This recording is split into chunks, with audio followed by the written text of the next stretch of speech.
Thank you for joining us and welcome to Business Incorporated. I'm Chimezie Obi Iwago. On the show today, Nairobi Securities Exchange launches new equities trading system. Egypt signs $200 million energy deal with Saudi Arabia's ACW Power. And AFDB holds a special extraordinary general meetings to discuss the bank's authorized capital increase. Well, let's get the show started now with the markets, and some of the major indices we track here in Africa were in the green territory at intraday, except for the Nigerian Stock Exchange, which shed 0.12%. On the flip side, the JSA index in South Africa was up 1.29%. Egypt's EGX 30 was also positive, as the index gained 0.38%, while the market in Kenya closed Wednesday's session positive. And in the Gulf region, markets were mostly negative at intraday, with the Dubai index trading lower at 0.28%, as blue-chip developer Emma Properties retreated 0.7%, and Dubai investments dropped 1.6%. In Abu Dhabi, the index edged down 1.26%, with market heavyweight First Abu Dhabi Bank losing 0.6%. The Qatari index was also lower by 0.92%, while the Saudi index lost 0.85%. In Europe, stocks made cautious gains this morning after the U.S. Federal Reserve cut interest rates for the third time this year, while corporate earnings season continues to impact markets. Well, let's bring in Chelsea from the Frankfurt Stock Exchange for more. Hello, Chelsea. Good afternoon. All right, Chelsea. Fiat, Chrysler and Peugeot parent PSA on Thursday confirmed that they will merge to create the world's fourth largest car manufacturer. How are investors reacting to that now? We're seeing a really divergent response in the reaction of the Fiat shares and the reaction of the Peugeot shares. So Fiat's shares rallied a lot today. They're up about 8%. And meanwhile, Peugeot shares are tumbling, down 12% or more.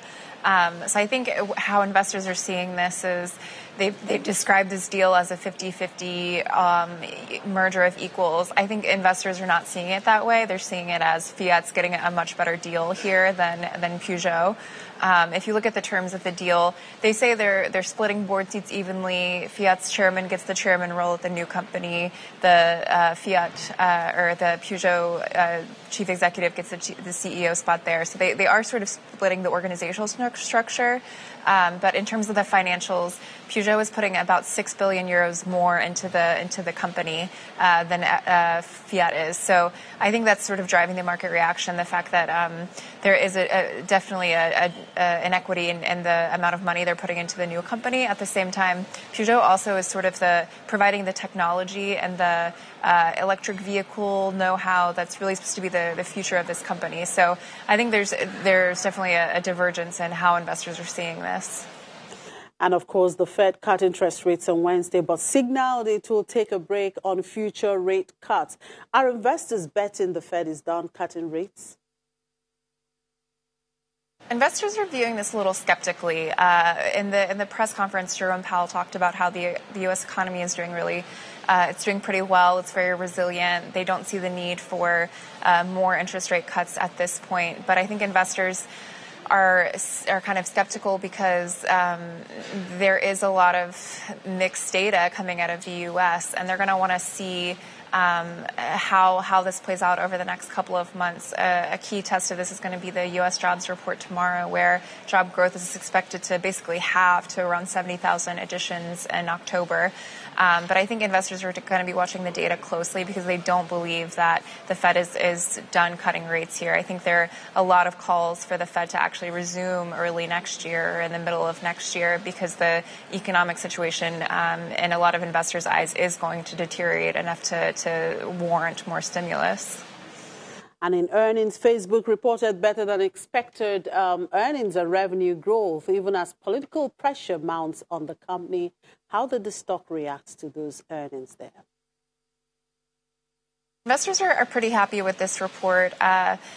this has sort of become a trend for Facebook where they're facing so much criticism and there's a lot of political pressure, but they continue to add users. They continue to see higher ad revenue. Ad revenue in this quarter was up about 30%. That's a pretty large number even for Facebook. They've consistently posted double-digit ad revenue growth. So their core business, they're still adding users. They're still adding advertisers. So that's holding up even as they face a slew of political risks. Not only this most recent criticism over their political advertising, but also antitrust probes, fines for their handling of data. That being said, Mark Zuckerberg did sort of mention in his press conference the risks that the company is facing and how those could eat into their results later on in the next year. But for now, investors are pretty happy with the result. The stock's up about 5% in pre-market trading in the U.S. All right. Thank you, Chelsea. Enjoy the rest of the day.